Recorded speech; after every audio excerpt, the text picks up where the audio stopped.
Content warning. The following episode includes detailed discussion of illicit drug use, prescription drug use, and both legal and illicit drug addiction.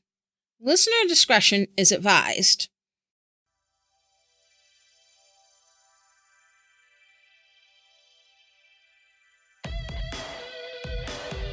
My husband Chuckles and I live in a house that sits on a decent-sized lot, much like the other homes in our quiet Cincinnati neighborhood. No, we're definitely not rich. The cost of living in most mid-sized Midwestern cities is pretty low. And that part of living in the Midwest is great.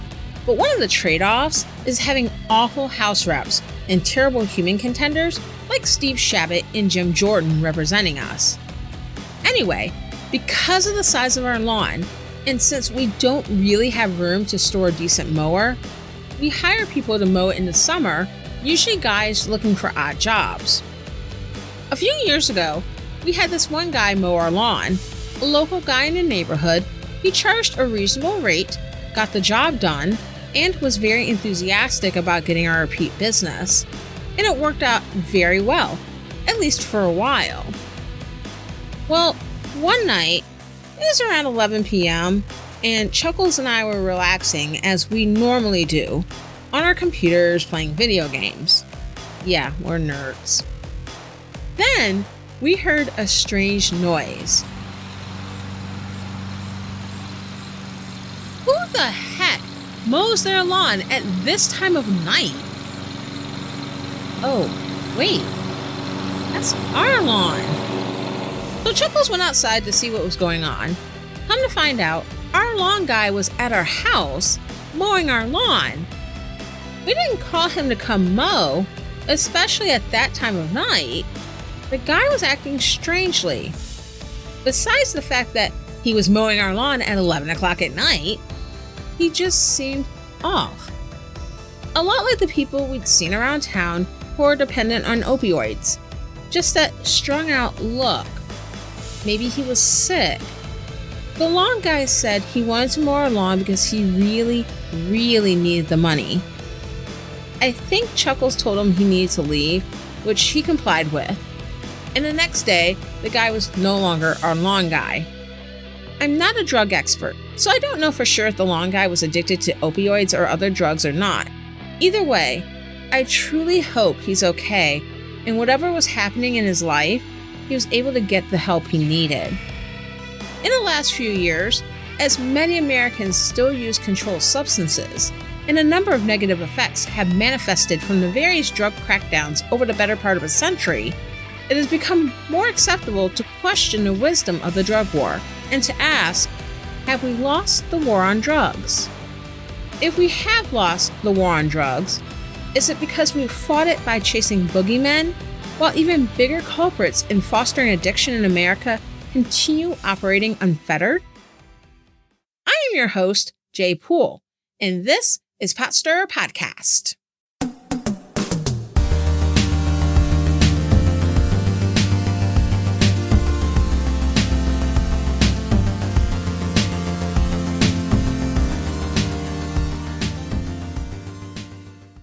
Welcome to Pot Stirrer Podcast, where politics, religion, and history collide, and it's not always polite. This is the final episode in the America's Drug War series. Thank you very much for coming along for the ride. In previous episodes, I've discussed a brief history of the war on drugs in the United States going back to the early 20th century, discussing top influential figures in the drug war, from more well-known ones like Presidents Richard Nixon and Ronald Reagan, to not-so-famous ones such as the first director of the Federal Bureau of Narcotics, Harry Anslinger. I've also touched on a number of influential anti-drug laws, such as the Harrison Tax Act of 1914, the Marijuana Tax Act of 1937, the Controlled Substances Act, and the Anti-Drug Abuse Act of 1986, among many others. And we've gotten a bit into the drugs that the drug war has targeted, and some of the effects the drug war has had on these groups. I wasn't able to cover every single detail. I know that theaters of the war on drugs were fought outside of the U.S. primarily by the CIA, and that it negatively affected many countries across the world, most notably in Latin America, affecting immigration patterns even today, among so many other things. I really couldn't cover that in as much detail. Perhaps at some point in the future, I may get into that more in depth. I'm sure there were even details domestically I missed, but even when it comes to what I've been able to discuss in the series, we need to ask ourselves, has America's drug war actually made society better? I'll discuss that more in depth in a moment. But first, let's talk a bit about the state of the drug war in more recent years.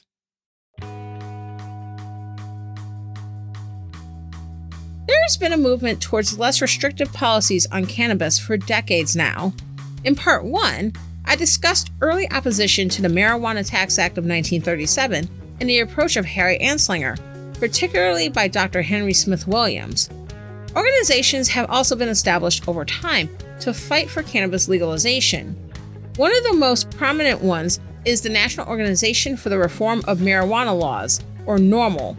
NORML was established in 1970 by attorney Ken Stroke through seed money from late Playboy founder Hugh Hefner's nonprofit, the Playboy Foundation.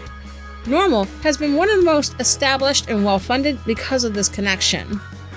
From NORML, factions spun off and created additional cannabis legalization advocacy groups, such as the Drug Policy Alliance and the Marijuana Policy Project. Cannabis advocates have been pushing for legalization on a couple of different fronts, for medical purposes and for recreational purposes.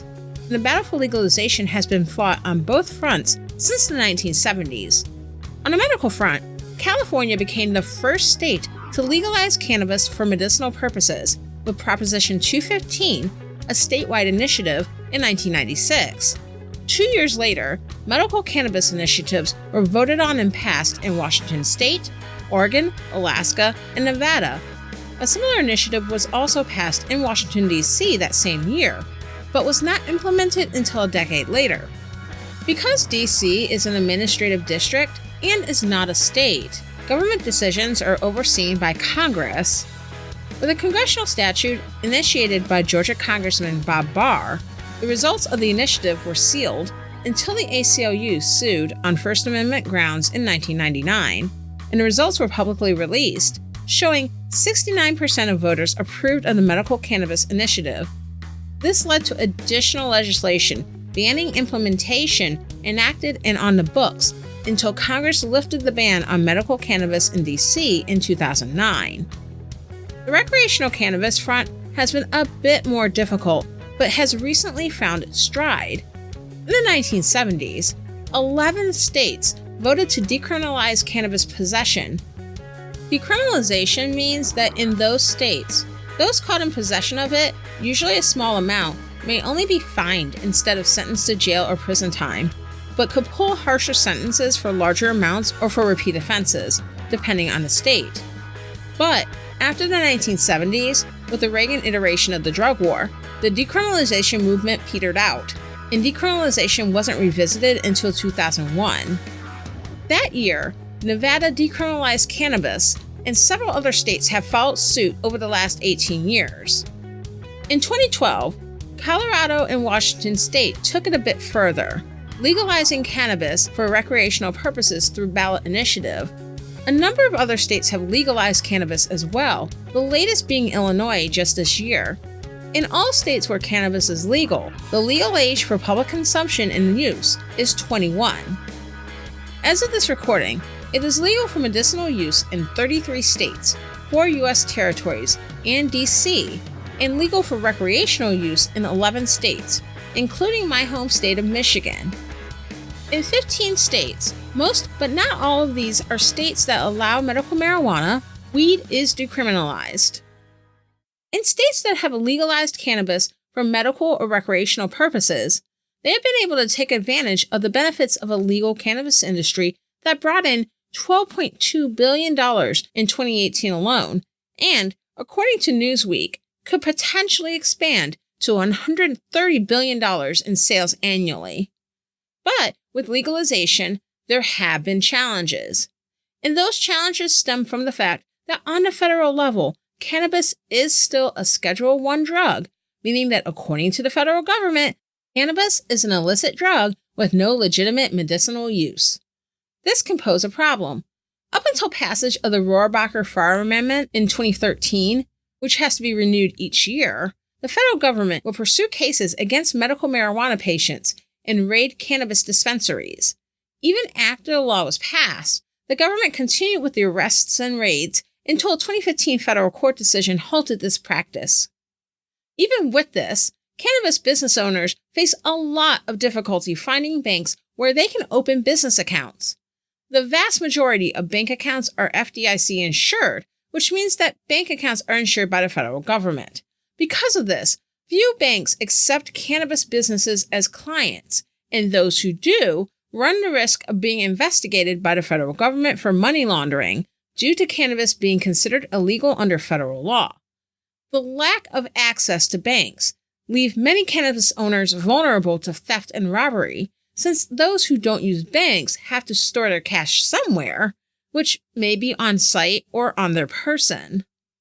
In addition, according to the American Bar Association, bar associations and courts in states that have made cannabis legal on some level have had difficulties in recommending to lawyers licensed in these states how to approach both personal cannabis use and counseling patients on cannabis businesses and related legal issues.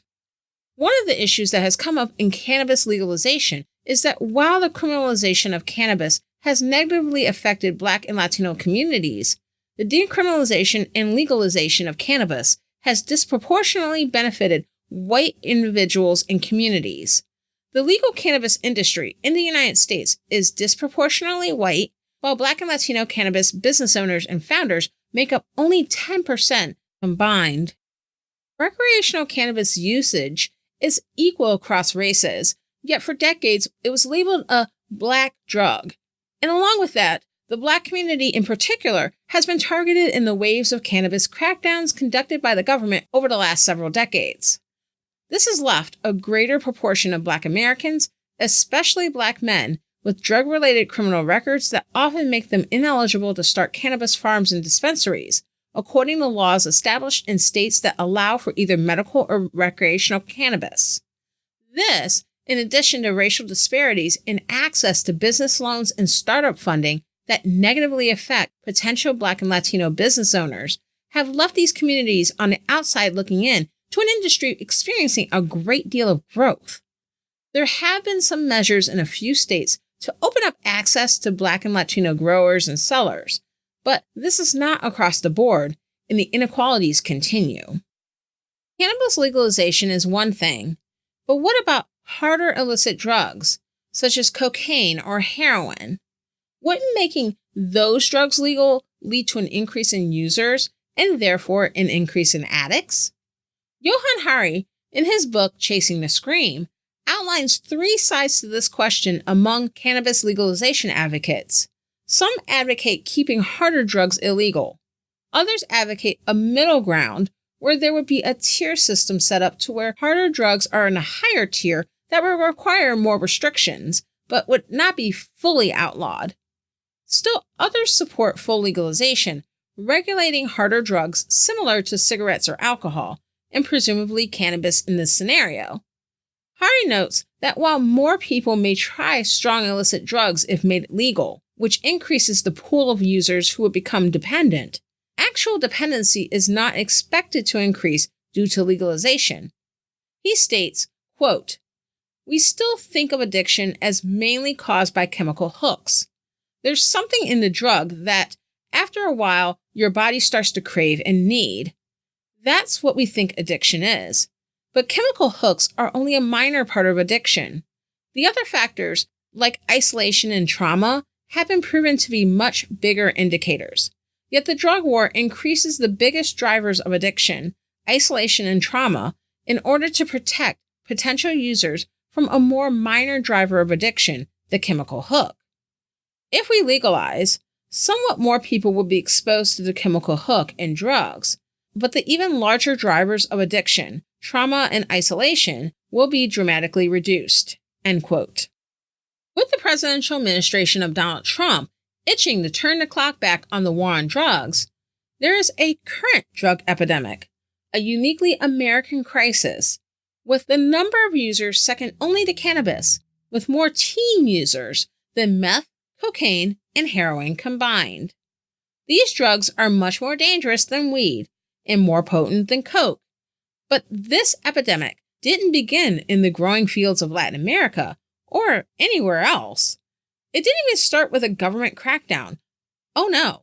This crisis began in corporate boardrooms, with the federal government giving the traffickers a bright green light. Throughout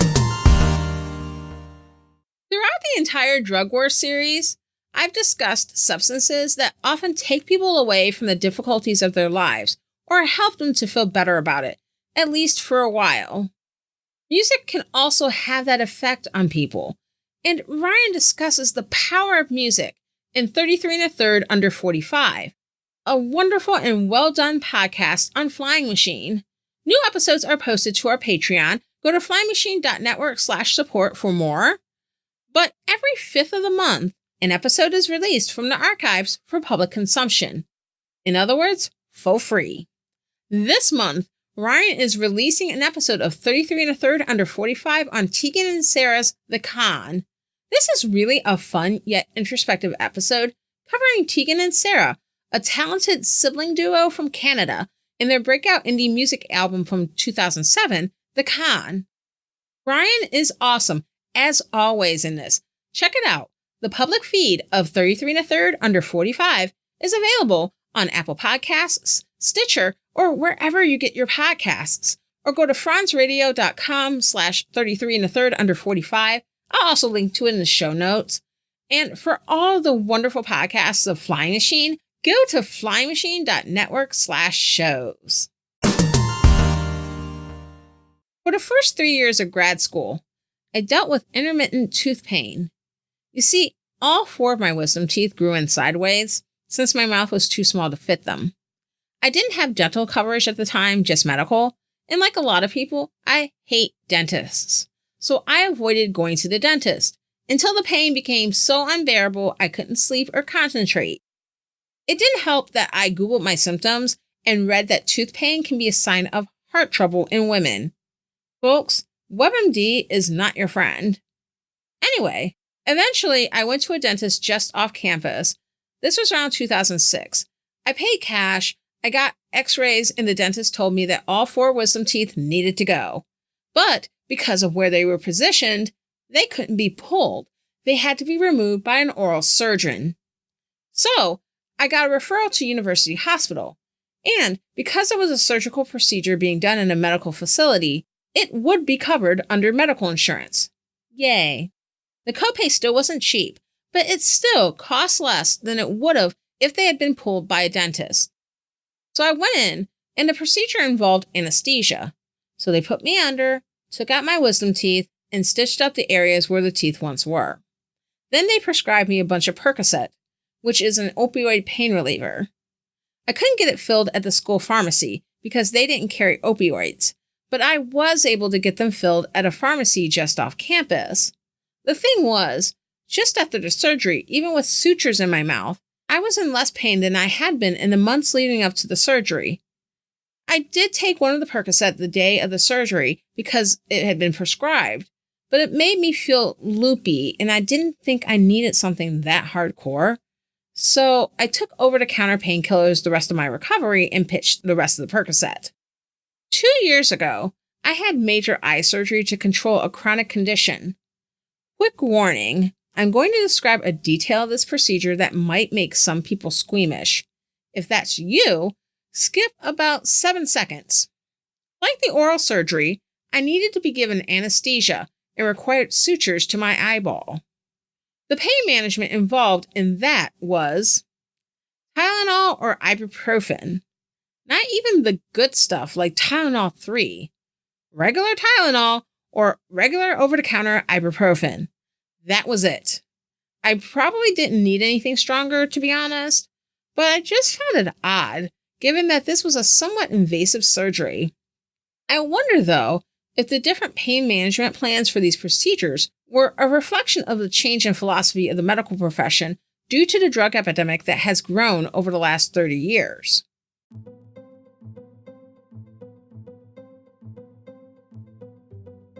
Up until the mid-1980s, the the use of prescription opioids was limited and heavily controlled due to fears and stigma surrounding opioid addiction, since prescription opioids were chemically similar to heroin and other illegal opiates.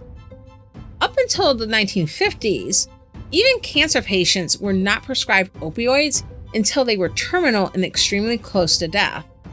After the 1950s, a greater acceptance for using opioids to treat cancer pain grew, but chronic pain from other sources was viewed much differently. In the 1970s, patients experiencing chronic pain were most often treated with surgical procedures, nerve blocking operations, and other methods that didn't involve prescribing drugs. Around this time, a concern was mounting among medical professionals that patient pain was being undertreated. In 1980 and 1986, respectively, 2 pieces published in academic journals were published that made the case that opioid addiction was extremely rare. I say pieces because neither were full-fledged research articles. The 1980 piece was a letter to the editor that did not cite corroborating research, while the 1986 piece was a retrospective review of 38 patients with chronic pain prescribed opioids, where only 2 of the 38 exhibited opioid misuse or abuse. While the second study was something, the sample was much too small in scale for the review to be taken on its own to prove opioids didn't have much danger for addictions. The review was also not based on research that had been replicated, but despite those drawbacks, the 2 articles informed the growing contention among medical researchers that opioids could be prescribed much more often and still be safe. In 1984, the National Academy of Sciences and the Institute of Medicine were brought together to explore the relationship between illness and pain, and 3 years later published a report that advocated for increased awareness and treatment of patient pain. In 1995, the American Pain Society, or APS, kicked off a major campaign called Pain, the Fifth Vital Sign. Now, what was the APS? It was an organization made up of not only doctors and other medical professionals, but also government, law, and industry. But it was also alleged in a lawsuit brought by the Illinois Public Risk Fund, a state workers' compensation fund, that the APS was a front for pharmaceutical companies. At the time, though, the APS helped to drive medical practices and public policy when it came to pain management. They pushed for chronic pain in patients to be taken more seriously and encouraged pharmaceutical remedies, particularly opioids, to address the pain issue. Then, in 1999, the Veterans Health Administration, or VA, also came alongside APS with their own launch of a Pain as a Fifth Vital Sign initiative. In 2000, the Joint Commission, or TJC, the nonprofit that provides accreditation for hospitals, clinics, and other health service companies, published standards for pain management. Patients given opioids tended to give healthcare providers higher scores, and not prescribing opioids for pain opened up providers to be labeled as inhumane. The TJC mandated that doctors provide adequate pain control to their patients and tied benchmarks regarding pain control to federal healthcare funding. And this was a threat with teeth, since most U.S. states recognized TJC accreditation as a prerequisite for provider licensing. Purdue Pharma, the maker of OxyContin, which is extended-release oxycodone, and other drug companies, influenced government policy through lobbying efforts and influenced the medical profession through sponsoring continuing education courses, sending representatives to doctors' offices, and through funding patient and medical professional organizations. When undertaking these efforts, these drug companies maintained that opioids were safe, effective, and had a very low risk of dependency. In 1998 alone, Purdue Pharma spent $207 million on OxyContin marketing. The Drug Enforcement Administration, or the DEA, was created in the 1970s to regulate drugs, including their manufacture and sale, and fight drug trafficking. When we picture the DEA, we usually picture them conducting a major drug bust of illicit drugs such as cocaine and cannabis, standing near packaged bricks of coke or weed for a photo op. Now, part of their job is to regulate the use of not only illicit drugs, but legal drugs. But in the case of prescription opioids, the DEA as well as the Federation of State Medical Boards, issued statements promising a relaxing of regulations for opioid prescribers. With encouragement from all parties involved, doctors started feeling more at ease prescribing patients opioid medications, such as hydrocodone and oxycodone, and pain medications combining opioids with non-opioids, such as Vicodin and Percocet. They increased prescriptions of these drugs, confident that long-term and less severe chronic pain could be managed with these medications without leading to dependency. And this worked very well for pharmaceutical companies, insurers, and others along the medical sector chain, netting them untold amounts of money and making them more wealthy in the process. This change in outlook in the medical profession regarding the use of opioid medications also provided an opening to pain centers, private clinics owned by corporations with connections to drug manufacturers, also referred to as pill mills, that were opened specifically so that patients experiencing pain could stop in, be seen by a medical professional, and be prescribed opioids. In the book American Pain by John Temple, he discusses how pain centers prescribing oxycodone cropped up and spread throughout various parts of the United States. Quote, "Oxycodone wasn't created in Colombian jungle laboratories or smuggled in suitcases or on 30-foot go-fast speedboats. It was manufactured in pharmaceutical plants in St. Louis and promoted on highway billboards, and in page after page in the back of the New Times, a free weekly newspaper in South Florida. The bigger advertisements usually showed a woman holding her forehead and wincing, or a man's torso arched in agony. The ads blared, 'Chronic pain? Stop hurting and start living.' Then in smaller type, 'Walk-ins welcome, dispensing on site.' Some offered coupons or specials. One clinic's ad said nothing about pain itself and simply displayed the goods. An amber prescription bottle, dozens of little blue pills tumbling out. Florida pumped millions upon millions of doses of these narcotics, oxycodone mostly, northward, not through a major criminal organization like the cartels of Mexico, but via thousands of individuals who streamed up and down Interstate 75 or flew from the Tri-State Airport in Huntington, West Virginia to Miami International on a flight nicknamed the Oxy Express. They went to the pain clinics complaining of back pain and received a massive supply of narcotics once only available to ease the agony of a stage 4 cancer patient. A supply that could keep even the most hardcore junkie satisfied for a couple of weeks. A supply worth $6,000 to $8,000 in the coal patches and hollows of Kentucky." End quote. And with the increased demand for prescription opioids, the drug companies were at the ready to increase supply, and the federal government continued to authorize the increases in opioid production. So from the late 90s into the early 2000s, prescriptions for opioids for chronic pain grew. In 1999, 86% of opioid prescriptions were being written for non-cancer pain. Between 1997 and 2002, prescriptions for morphine increased by 73%, hydromorphone by 96%, fentanyl by 226%, and oxycodone prescriptions went up by a mind-boggling 402%. Initially, studies noted the increase in opioid consumption, but without an increase in adverse effects. But over the course of the 2000s, studies began trickling in, finding an increase in opioid oversedation, as well as difficulty breathing and death from respiratory failure. And other side effects were being observed, such as increased sensitivity to pain, increased disability, endocrine and psychological issues, and many others. And some of these effects, particularly the increased sensitivity to pain, led to increased tolerance and opioid dependency.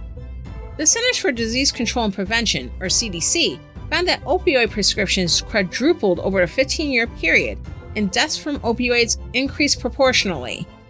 You see, the problem was that prior to this change in how opioids were prescribed, these were used only in extenuating circumstances, such as end-stage cancer, and not for chronic or long-lasting conditions. Studies had not been done at the time to determine the effects of this class of drugs when used long-term. Opioid addiction was rapidly increasing in the United States, This wasn't confined to inner cities where it would be easy for politicians to demonize addicts as irredeemable junkies. This was happening in suburbs, in small towns. It was happening to the cleavers. And it was about to get a lot worse. Later in the decade, the alarm was first sounded on opioid dependency, and drug companies began to feel the heat. In 2007, Purdue Pharma pled guilty to federal charges related to their marketing of OxyContin. Purdue agreed to pay a $634.5 million fine and a $19.5 million settlement to 26 states in Washington, D.C.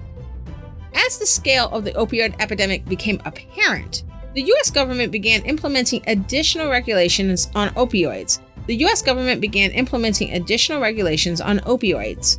In 2010, in response to the new regulations, healthcare providers began cutting back on opioid prescriptions, making it more difficult for opioid users to obtain their prescriptions. With this supply getting cut back, some dependent opioid users turned to street drugs, particularly heroin. Opioid addicts switching to heroin led to additional public health problems, including outbreaks of HIV and hepatitis B and C, as well as an uptick in babies born addicted to drugs and overdose. In 2013, overdoses began to rise, rising most sharply in 2016 due to the use of illicitly manufactured fentanyl and of other street drugs laced with fentanyl. Fentanyl is an extremely potent synthetic opioid. It is a Schedule II drug. It can be used legally under certain circumstances, generally prescribed to people who have already become used to other strong painkillers. As I mentioned in Part 3, fentanyl is what killed musical artists Prince and Tom Petty. The overdose reports, in particular, have led to more attention being paid to the epidemic by all levels of government and media outlets, and both Democrats and Republicans have run on platforms that have included addressing the opioid epidemic. Over the past 3 years, the Trump administration, along with state and local government, have taken a number of steps to fight the opioid crisis, including enacting several laws to expand access to opioid treatment and recovery support, a crackdown on international shipments of fentanyl and other opioids, and thousands of state and local lawsuits being initiated against drug manufacturers. The New York Times reported last month that federal investigations in New York and Cincinnati have been launched, alleging that Johnson & Johnson, Teva Pharmaceuticals, and several other drug companies failed to adequately keep tabs on the distribution of prescription opioids, leading to the drugs being abused at high rates and some of the medication getting funneled into the black market. If proven in a court of law to be true, these allegations would be in violation of the Controlled Substances Act. In the wake of the opioid crisis, the act is increasingly being used by the government to take action against pharmaceutical companies. Johnson & Johnson and Teva both deny the allegations, standing by their monitoring practices. According to Nicole Hong, who wrote the New York Times article, quote, "To bring criminal charges under the statute, the government must prove that the companies or their executives intentionally avoided complying with regulations that require them to flag suspicious orders of opioid medications," end quote. Still, there's a tough hill to climb, as 2 million people are estimated to be addicted to opioids in the United States, and 70,000 people died of overdose last year alone. And, according to the federal government, an average of 142 people die of overdose each and every day. When researching the opioid epidemic, a question I had in my mind was why it was more likely to affect the groups that it did. Young white women, people from working class and poor suburban and rural areas. As I talked about in Part 4, the U.S. government, as well as mainstream media, responded to the crack epidemic in the 1980s, which was much more likely to affect Black Americans in poor urban neighborhoods, a lot differently than today's opioid epidemic. During the crack epidemic, users were framed essentially as bad people who were ruining their families, their neighborhoods, and society as a whole, but government and the press have tended to frame opioid users as victims of greedy drug companies and medical professionals, and a government willing to look the other way. Without saying so explicitly, because of course not, opioid users have been portrayed as victims of capitalism. But the thing is, in both epidemics, users tended to come from unstable financial and social circumstances, living in communities that were feeling the effects of economic downturns, and were more likely to work in blue-collar jobs, many of which are extremely labor-intensive. So these were commonalities, but why would opioids be the drug of choice of lower-income white Americans living in suburbs and small towns? I tried to find more information about why the opioid epidemic has affected who it has specifically, but I wasn't able to find much in the way of why. No study results broadcast on the evening news about if unwed parents, fatherlessness, or welfare led to opioid addiction. But here's the thing. It's come up time and time again in the earlier episodes in this series that drug laws up until now and the propaganda surrounding them primarily targeted racial and ethnic minorities. Black Americans most consistently, but also during different times in American history, Asian and Latino immigrants, as well as Latino Americans. The reason to initiate and continue the drug war was to protect us from the other. But while the government focused on sending Black and Latino men and women to prison for drug offenses and decimating urban families and communities, the same government was greenlighting another drug problem, damaging white families and communities in the suburbs and out in the country, as well as the Native American population, which unfortunately little has been written about that aspect of the opioid crisis, so I couldn't really expand on this. But in general, in the case of the opioid epidemic, because so many of the users are white, there was no other to point to. Because the one group that has been protected more in the United States than its white majority has been big business. Today, people are beginning to discuss the wisdom of the war on drugs. Have the infinite resources that have been invested in the drug war all been for nothing? You're hard-pressed to find anyone who claims the drug war has been completely won. However, the drug war has had a great deal of support among politicians themselves and those who have had a hand in shaping public policy. William Bennett, who was Secretary of Education under President Reagan and was President George H.W. Bush's drug czar, has argued that the war on drugs has worked. Speaking about this in 2005, noted this was before the height of the opioid epidemic, he noted that from 1979 to 1999, drug use in the U.S. had decreased by 10 million users, and the way drug use was being depicted in the media was less sympathetic.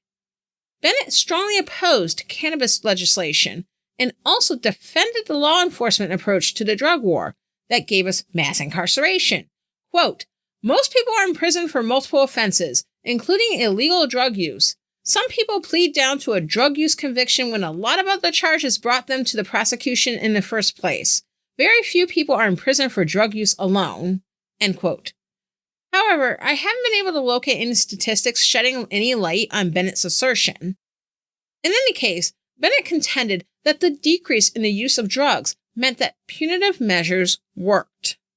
Bennett's view was largely echoed by Joseph A. Califano, Jr., who was Secretary of Health, Education, and Welfare under President Jimmy Carter. Also interviewed in 2005, Califano agreed with Bennett, believing the war on drugs was beneficial and opposed cannabis decriminalization, arguing that cannabis was harmful to children and teens and that it was a gateway drug. Even though there are several studies available disputing the assertion cannabis is a gateway drug, I'll link to that in the show notes. Califano also supported the emphasis on fighting the drug war with law enforcement, but also felt that education on the dangers of illicit drugs was also important. But there have been a number of voices that have said that the war on drugs has been a failure. The Cato Institute, a libertarian think tank, published a policy paper in 2017 arguing that the war on drugs has been lost. Authors Christopher Coyne and Abigail Hall make the case, using economic analysis, that the drug war in the U.S. has led to a mass incarceration issue and an increase in drug overdoses, has led to the proliferation of international drug cartels, and undermines the war on terror. The drug war since the Nixon era has cost over $1 trillion and costs U.S. taxpayers $51 billion to fight each year. Coyne and Hall point out the increase in drug arrests from nearly 581,000 people in 1980 to over 1.5 million people in 2014, as well as that half of current federal inmates are incarcerated for drugs. In addition, past drug convictions often limit economic prospects, including higher education, since it can negatively affect financial aid eligibility as well as future job opportunities. And because Black and Latino people are arrested at substantially higher rates than white people, despite similar rates of drug use and drug selling, the drug war has a disproportionate impact on these communities. They contend that the war on drugs leads to an increase in drug overdoses because lack of regulation means little to no quality checks on the drugs being sold, but also means that without these checks, some dealers aim to make the product more potent so it can be worth more. So if you're an illicit drug user, you don't know what you're going to get, and there's no legal reporting mechanism should users receive a low-quality product. You can't report your dealer to the cops if you get some questionable drugs because you're pretty much asking to be arrested yourself. And this can play out in a very tragic way. In August of 2016, Cincinnati experienced 174 reported drug overdoses in 6 days. And at the time, Cincinnati averaged about 20 to 25 reported overdoses a week. Since then, the area has experienced periodic spikes, not to the same scale, but still higher than average, and generally, though not always, in the summer months. Why? Heroin, but not just normal heroin laced with fentanyl. This powerful drug was added to heroin being sold in the Cincinnati area in the summer of 2016. And because users weren't aware that their heroin wasn't just heroin, it led to a number of overdoses. And the subsequent overdose spikes appear to be caused by the same issue, heroin laced with other drugs such as fentanyl. The idea is, of course, to give users a more powerful high that would increase the chances of them coming back and buying the same product from the same dealers. But it also meant that the users couldn't gauge properly how much they actually needed to get high and what their bodies could tolerate. Coyne and Hall also point out that illicit drugs lead to proliferation of violence and international drug cartels. When disputes occur, since there's no regulatory, criminal, or civil route to take when business-related conflict occurs, it's up to those involved to solve these issues on their own. And the easiest, most persuasive way to do so under those constraints is violence. In addition, the high risk that comes with illicit drug trafficking, simply due to the fact that it is illicit, tends to keep more level-headed individuals out of the game and attracts those who are more willing to take risks and do whatever it takes, even to the point of violence, to succeed. Because there is a comparatively small percentage of people willing to take those risks, it provides a greater incentive to form a monopolistic network, which is pretty much what a cartel is. And once a cartel takes hold of certain territories, they become entrenched and are self-perpetuating. In addition, Coyne and Hall note that $8.4 billion have been spent on executing counter-narcotics efforts in Afghanistan, spread across several U.S. government departments, including the Department of Defense, Department of Justice, State Department, and the DEA. But despite this spending and increased anti-drug presence in Afghanistan, which has occurred alongside the forever war in the country that has been going on since right after 9/11, there's very little, if anything, to show for the billions in spending. Cultivation of opium poppy, which is used to make heroin and other natural opiates, has tripled between 2002 and 2013. And now, Afghanistan produces about 4/5 of the globe's illicit opium. And not only that, Afghanistan's opium economy is controlled by the Taliban. Great. Hari argues that the war on drugs has led children and teens having more access to drugs instead of less. He cites a conversation he had with a former narcotics officer named Fred, who worked undercover to arrest drug dealers in the 1970s. Hari writes, quote, "One day in the early 1970s, he had been waiting in the lot outside a shopping mall to buy marijuana, PCP, heroin, and meth, and then bust the dealer's ass. A kid approached him. He seemed to be about 12 years old.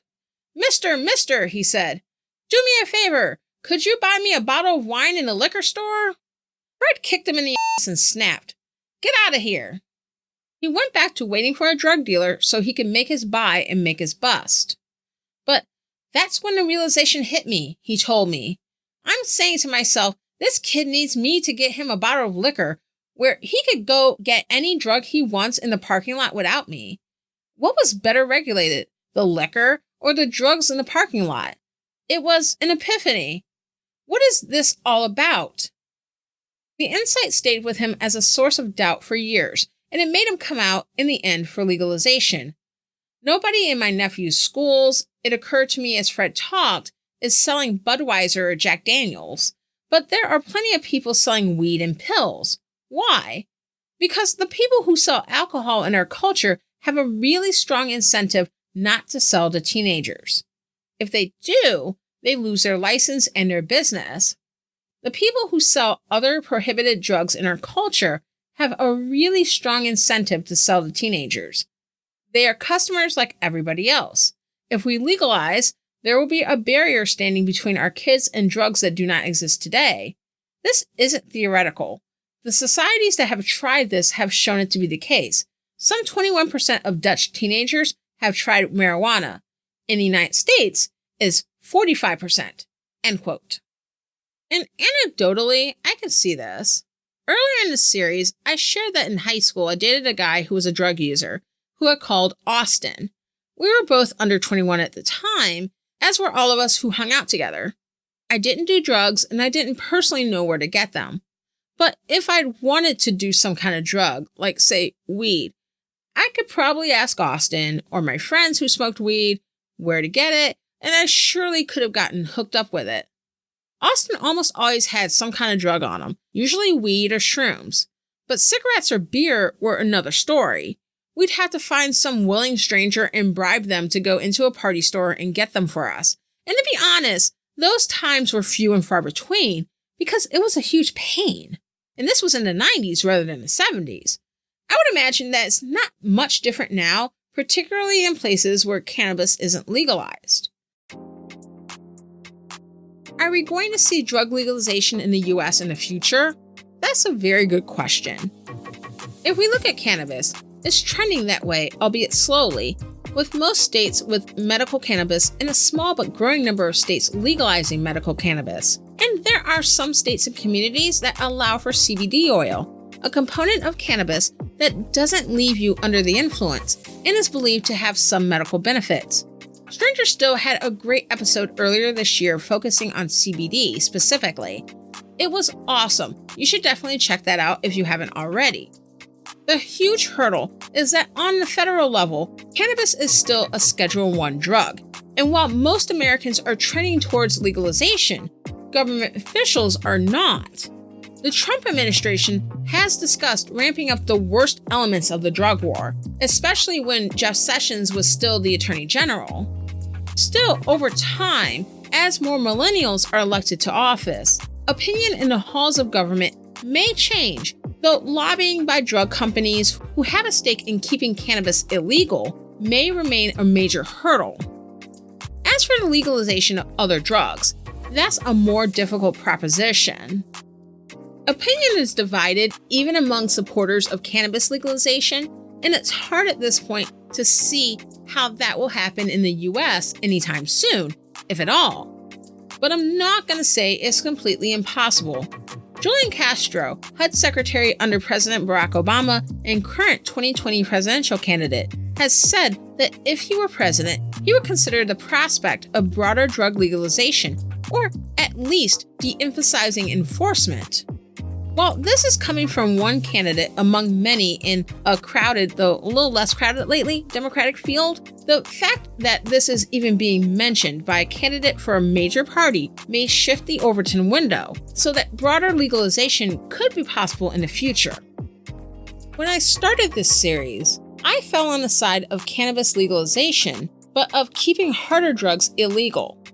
But the more I explored this topic, the more I've become convinced that broader legalization could be a net benefit to society.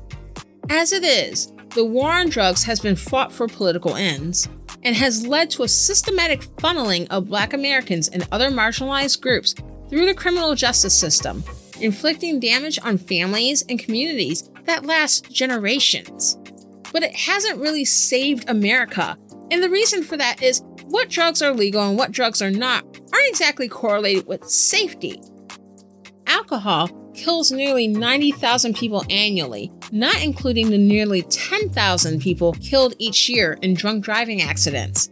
Yet, alcohol is legal. And making a drug illegal doesn't keep people away from it. It just makes it harder for government to regulate.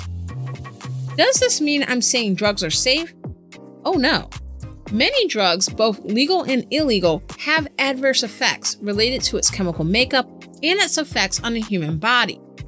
Giving people well-studied and honest information about those effects, instead of propaganda, helps to empower people with the information needed to make decisions for themselves. Let's not link drug use with morality. There are some people who use drugs who see real benefits, and depending on the drug in question, can still be functional and productive. I get that drug addiction can also negatively affect various areas of a person's life and that of their families, and can also endanger their lives, depending on their drug of choice. And all of that should be taken seriously. That said, if dependency or addiction does result, providing treatment instead of judgment, shame, or legal entanglement, no matter what the drug, allows more people to deal with their issues and still go on to live healthy, fulfilled lives. We are now at the end of the America's Drug War series. Thank you for listening throughout, and I hope you've enjoyed it. Maybe enjoyed isn't the word, but I do hope it has been informative and thought-provoking. The next episode will be the annual War on Christmas episode. This is the third one I've done, and I'm super excited. I hope you are too. That will be out in a couple of weeks. Thank you so much for listening to Pot Stirrer Podcast. If you enjoyed the podcast, subscribe on Apple Podcasts, Spotify, or your favorite podcast app. Go to potstirrerpodcast.com/download and you'll see the links. If you subscribe, which is for free, you can get new episodes once they come out, so you don't miss out. If you enjoyed the podcast, please give us 5 stars and leave a review. And I'm forever tweeting, so follow me on Twitter at PotStirrerCast. I'm Jaye Poole. Let's fight for America's future, because freedom is not free.